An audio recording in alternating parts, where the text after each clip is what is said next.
Hi friends, ring round classes channel में आपका स्वागत है। तो कैसे हैं? चलिए आज का वीडियो स्टार्ट करते हैं। पार्ट 1 दही वाली मंगमा के फ्रेंड्स सब्जेक्टिव क्वेश्चन आंसर के साथ।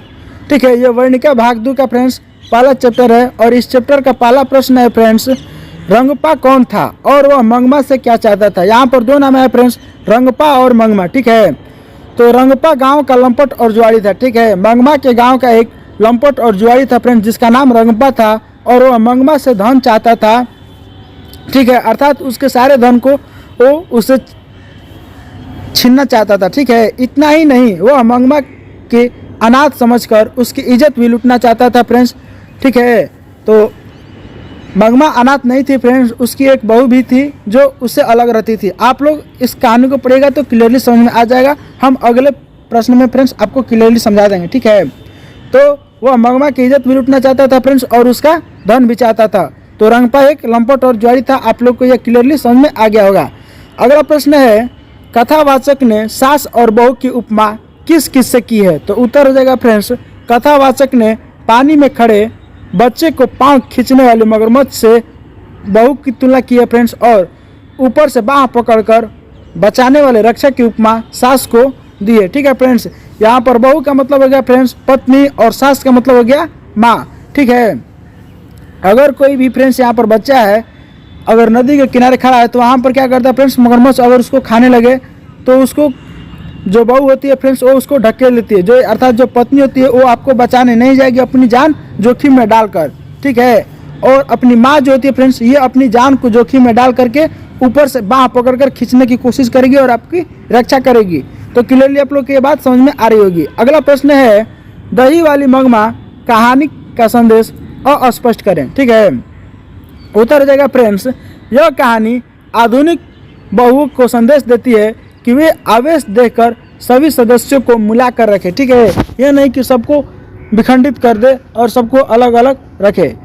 इसके लिए बुद्धि का प्रयोग करना नंजमा के चरित्र से सीखे। इसमें नंजमा जो है फ्रेंड्स ये मंगमा की बहू है। ठीक है, आप लोग कहानी पढ़ेगा तो समझ में आ जाएगा। हम आपको इस कहानी में ही इस प्रश्न उत्तर के माध्यम से ही समझा देंगे फ्रेंड्स इस कहानी को। इस कहानी से हमें क्या शिक्षा मिलती है? उत्तर हो जाएगा, इस कहानी से हमें यह शिक्षा मिलती है कि मनुष्य के बुढ़ापे में अधिकार के पचड़े में न पड़कर योग्य उत्तराधिकारी को स्वयं अधिकार सौंप देना चाहिए, जिससे न समाज में उपहास हो और न मूर्खों की डाल ही गले। ठीक है फ्रेंड्स, ये नहीं कि आप बूढ़े हो गए, आपका दिमाग काम नहीं कर रहा है, फिर भी आप ही घर के मालिक बने हैं। अरे आप घर के किसी होनहार व्यक्ति को आप घर का मालिक बना सकते हैं। ठीक है, जिससे न तो आपको कोई ठगेगा और न ही समाज में मूर्खों की दाल गलेगी फ्रेंड्स, और समाज में उपहास भी नहीं होगा। ठीक है, जो लोग ऐसा करते हैं उनको समाज में और ज़्यादा इज्जत मिलती है। अगला प्रश्न है फ्रेंड्स, शीर्षक की सार्थकता अस्पष्ट करें। उत्तर हो जाएगा फ्रेंड्स, इस कथा का मुख्य पात्र है मंगमा। उसी को लेकर माझी कहानी प्रारंभ करती है और वह सर्वत्र वहीं बनी रहती है। उसकी दही बेचने की क्रिया भी उदोपांत है, अतः दही वाली मंगमा बहुत उचित शीर्षक है। ठीक है फ्रेंड्स, और यही इसका शीर्षक होना चाहिए जो उचित है।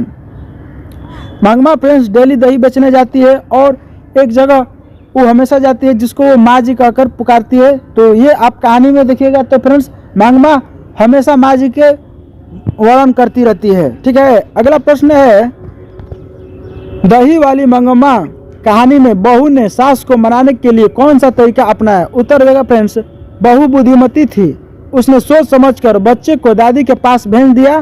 ठीक है, अर्थात जो बहू थी फ्रेंड्स अपने बेटे को दादी के पास अर्थात अपने सास के पास भेज दी। ठीक है, बच्चा जब दादी के साथ बाजार जाने को मचल रहा था तो बेटा बहू ने उसे समझाया, अपनी गलती भी उन्होंने स्वीकार की। पोता ही समझौते का जरिया बन गया फ्रेंड्स, जिससे बहू ने इस योजना को बनाया था कि पोता को उसका जरिया बना करके और सास और बहू में फ्रेंड्स जो विवाद था उसको मतलब समझौता कर दिया गया। ठीक है, और विवाद टल गया। अगला प्रश्न है फ्रेंड्स, दही वाली मंगमा कहानी का कथावाचक कौन है, उसका परिचय दीजिए। उत्तर हो जाएगा फ्रेंड्स, इस कहानी का कथावाचक बेंगलुरु की रहने वाली एक संभ्रांत महिला थी फ्रेंड्स, जिसे मंगमा माँ जी कहती थी। ठीक है, बेंगलुरु की एक रहने वाली फ्रेंड्स एक ठीक है महिला थी जिसको मंगमा क्या कहती थी फ्रेंड्स, माँ जी कहती थी, वह अंधविश्वासों से दूर और समझदार थी, ठीक है, तथा सांसारिक परिस्थितियों को भली भांति समझती थी फ्रेंड्स।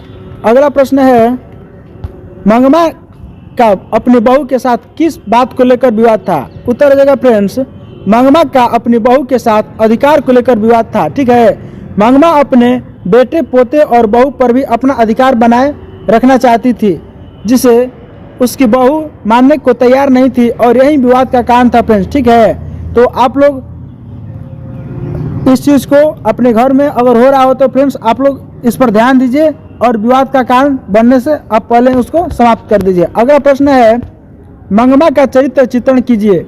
उत्तर हो जाएगा फ्रेंड्स, मंगमा गांव की सीधी साधी नारियों का प्रतिनिधित्व करती है।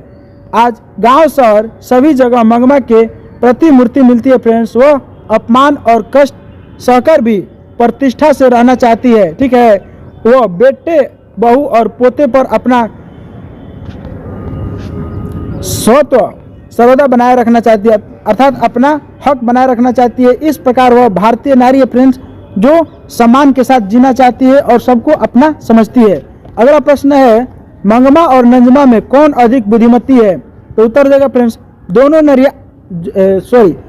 नारियां जो है फ्रेंड्स यहाँ पर अधिकार के लिए झगड़ती है, किंतु नंजमा अपनी नाटकीय योजना से उसे परास्त कर यहाँ तक कि दही बेचने वाला आय का साधन भी उसके हाथ से खुशी खुशी ले लेती है। कि जो सासू माँ जो थी फ्रेंड्स, वो डेली दही बेचने जाती थी, तो कहती है कि आप अब बूढ़ी हो गई हैं, आप थक चुकी हैं फ्रेंड्स, तो आप घर पर रहिए और मैं कल से दही बेचने जाऊंगी। अतः इस व्यवहार से कथाकार ने नंजमा को फ्रेंड्स मंगमा से अधिक बुद्धिमती बना दिया है। तो यहाँ पर नंजमा जो फ्रेंड्स अधिक बुद्धिमती है, ठीक है। अगला प्रश्न है, दही वाली मंगमा कहानी का सारांश प्रस्तुत कीजिए। उत्तर हो जाएगा फ्रेंड्स, मंगमा औलूर के समीप वेंकटपुर की रहने वाली थी और रोज दही बेचने बंगलुरु आती थी, ठीक है। मंगमा के पति नहीं थे फ्रेंड्स, ठीक है, उनके पति की मृत्यु हो गई थी और बेटा बहू से गृह कलह के कारण अलग हो गई, ठीक है। घर के आपसी विवाद के कारण फ्रेंड्स वो अपने बेटा और बहू से अलग रहने लगी थी। प्रत्यक्ष में तो झगड़े का कारण पोता की पिटाई थी फ्रेंड्स। एक दिन पोता की पिटाई उसकी बहू कर दी, अर्थात किसी भी माँ को हक है फ्रेंड्स कि वो अपने बेटे को गलत करते हुए देखेगी तो पीटेगी, जिसको मंगमा को बिल्कुल भी पसंद नहीं था, ठीक है। तो इसी बात को लेकर विवाद होगा कि वो हमारे पोते को क्यों मार रही है। तो फ्रेंड्स जब बेटा गलती करता है तो माँ को मारना लाजमी है। अब उसमें ये कुदक पड़ी जिसके कारण विवाद हो गया, किंतु मूल रूप से सास बहू की अधिकार संबंधी इज्जत थी, ठीक है। यहाँ पर पोता तो फ्रेंड्स क्या बोला सकता जरिया था इन दोनों के विवाद होने का। यहाँ पर मूल कारण था अधिकार को लेकर। औरत को अकेली जानकर कुछ अवांछित तत्व के लोग उसके धन और प्रतिष्ठा पर भी आंखें उठाते थे, ठीक है। रंगपा भी ऐसा ही किया फ्रेंड्स, जिसे बहू की पैनी निगाहों ने ताड़ लिया। जब मंगमा फ्रेंड्स अपनी बहू से अलग रहने लगी तब क्या हुआ कि उसका जो गांव का एक लंपट जुआरी था रंगपा, वह उसकी धन को लूटना चाहता था फ्रेंड्स, ठीक है, और उसकी इज्जत को भी लूटना चाहता था।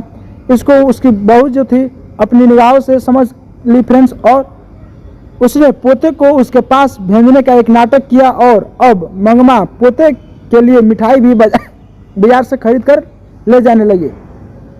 क्या हुआ फ्रेंड्स कि जो उसकी बहू थी अपने बेटे को उसके दादी के पास हमेशा के लिए भेज दी कि जाओ बाबू और तुम उसके पास ही हमेशा रहना, ठीक है। तो बेटा उसके पास गया, 2 दिन रहा, 3 दिन। उसके लिए उसकी जो दादी थी फ्रेंड्स डेली बाजार से मिठाई खरीद कर लाती थी, ठीक है। एक दिन क्या हुआ फ्रेंड्स कि कौवे ने उसके माथे से मिठाई का दोना उड़ा लिया, ठीक है। जब वो मंगमा आ रही थी उधर से तो अंधविश्वास के कारण मंगमा जो थी भयभीत हो उठी। मंगमा फ्रेंड्स मिठाई लेकर आ रही थी बाजार में, उसी समय उस माथे पर ली थी दही और वो मिठाई, तो कौवा जो था फ्रेंड्स उसके दोना को उठा लेगा। उस समय क्या फ्रेंड्स आज भी हमारे समाज में बहुत सारा अंधविश्वास फैला हुआ है। जैसे रात को दांत उल्लू अगर देख लेगा फ्रेंड्स तो आपकी मृत्यु हो जाएगी, या अगर आपका नाम उल्लू जान लेगा तो वो हमेशा आपको आपके नाम को ले करके चर्चा करेगा, जिसके कारण आप पतले होते जाएगा। इस प्रकार के फ्रेंड्स बहुत सारी अंधविश्वास है। उस समय भी अंधविश्वास थी कि अगर माथे से कौवा मिठाई ले लेता है फ्रेंड्स तो बहू द्वारा नाटकीय ढंग से पोते को दादी के पास भेजने का बहू का क्या था मंत्र बड़ा कारगर हुआ। ठीक है, दूरी बढ़ने से भी प्रेम बढ़ता है फ्रेंड्स। पास रहने पर क्या होता है, कभी कभी मन मुटाव भी होता है, मानसिक तनाव घटता है। ठीक है, दूरी बढ़ने पर, और ऐसा ही हुआ फ्रेंड्स।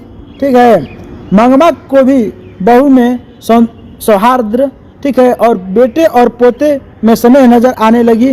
ठीक है, 4 दिन दूर रही तो उसको अपने बेटे और बहू से फ्रेंड्स स्नेह उमड़ने लगा, और जब पास थी तो ये स्नेह ही नहीं देखने को मिलता था। बड़े बूढ़ों ने भी समझाया।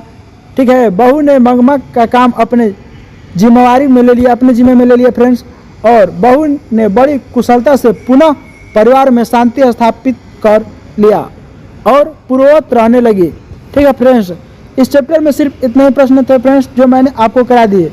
अगर आप इसी प्रकार की और भी वीडियो देखना चाहते हैं तो आप हमारे चैनल को सब्सक्राइब कर लीजिए फ्रेंड्स, जिससे हमारे हर वीडियो का नोटिफिकेशन आपके पास पहुंच जाएगा। अगर आपको यह वीडियो फ्रेंड्स थोड़ा सा भी अच्छा लगा हो तो आप इसे लाइक करें और अपने दोस्तों के साथ भी शेयर करें। मिलते हैं फ्रेंड्स अगले वीडियो में, तब तक के लिए धन्यवाद।